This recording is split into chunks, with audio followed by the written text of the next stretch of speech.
Hi, I'm Scott Jensen, former Assembly Speaker. And I'm Chuck Chvala, former Senate Majority Leader. And we're the Insiders. So Chuck, this week the Marquette poll came out with some interesting results, and we've got both the president and the vice president here. Wisconsin's clearly one of the states that's most highly targeted for the presidential race. How do you see things in the Marquette poll? Well, it looks really good for the Democrats. It looks good for Biden. He's up by 8 points in this poll. In fact, he's up by a higher margin than he has at any point as we've gone along in this election cycle. And then you probably add on top of that a New York Times poll that came out that said that Trump is down by 11, double digits in Wisconsin. Those polls were both conducted about the same time. So you got to look at that as a pretty good indication that it's somewhere between 8 and 11 that he's down by. And even though Hillary Clinton was ahead when she was running, it's clear to me that there's a problem. If the election were held today, I'd feel very good about the results. Looks like Biden's going strong. Yeah, I think the president clearly has had a bad summer here in Wisconsin. His numbers are down. I think he's in deep trouble here in the state. If you take a look at it, I think his communication style is out of step with the moment. Right now, we've had a year with a great deal of churn of issue after issue. I mean, January was Russian collusion, impeachment was February, coronavirus was March, April is when are we going to reopen, May and June is police brutality and Black Lives Matter. It has just been one chaotic, stressful event after another. And I think the voters are somewhat exhausted, and what they're looking for is a calm, steady hand. But the president's communication style is to be combative, to be provocative, and I think that's out of step with where the voters are right now. But I would point out that 4 years ago, it was the same thing. People were saying that Donald Trump, there's no way he could win. Hillary Clinton was on her way to a landslide.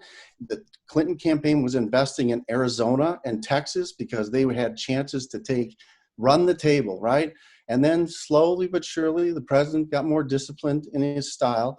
He tended to read more of his speeches rather than go off the cuff at rallies or whatever. And he emphasized he reminded people why they disliked Hillary Clinton and other liberal elitists so much, the condescending attitude towards working class folks in the Midwest and the industrial belt. And in the end, he was able to make that happen. So I think he's kind of just a little bit worse than he was in 2016, but he's got a shot to bring it back, but he doesn't have a whole lot of time to turn this around. I think he's got to get this, by the end of the summer, he has to be back on track.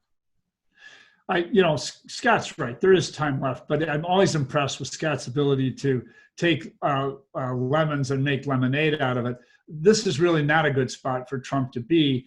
And he seems emboldened. Of course, he wasn't president then, and maybe he took a little bit more advice. He doesn't seem to be willing to do that. On top of everything that Scott mentioned, there's also John Bolton and some awful revelations there. Fortunately, I think everybody is focused domestically. Fortunately for Trump, they're focused domestically. Otherwise, I think Bolton could be an even bigger problem for him. But short of a changing dynamic here, it looks like the die is set. I do believe, though, there is an opportunity here. If there could be things that could happen that could change this. I feel very confident, though, if for some reason the election were held today or tomorrow or in the next few weeks, I think it's pretty clear that they would be in deep trouble, not only for Trump, but also for the Senate. And by the way, that's in contrast to where Tony Evers is in this poll, 54%. That's a really good number for a very partisan state. And even though, the coronavirus stuff is continuing to churn things, the fact that he's above 50%, by the way, that is something that for the last 16 years we haven't had, or 18 years, because both Doyle and Walker never got above 50% in this very partisan state. Evers is managing to do above that, and I think that shows well for him as well. Now, Chuck, I'm going to have to remind you, 3 months ago, you were celebrating the governor's numbers at 67%, and when his numbers dropped to 59 in May, I said, hey, the numbers are coming down, and you laughed and said, those are still spectacular numbers, and now he's come down further, down to 54. He's almost back to where he was at the start of the year. I think the reason the governor's numbers are coming down is he has shown people in a couple recent crises that his response has always been too weak and too late.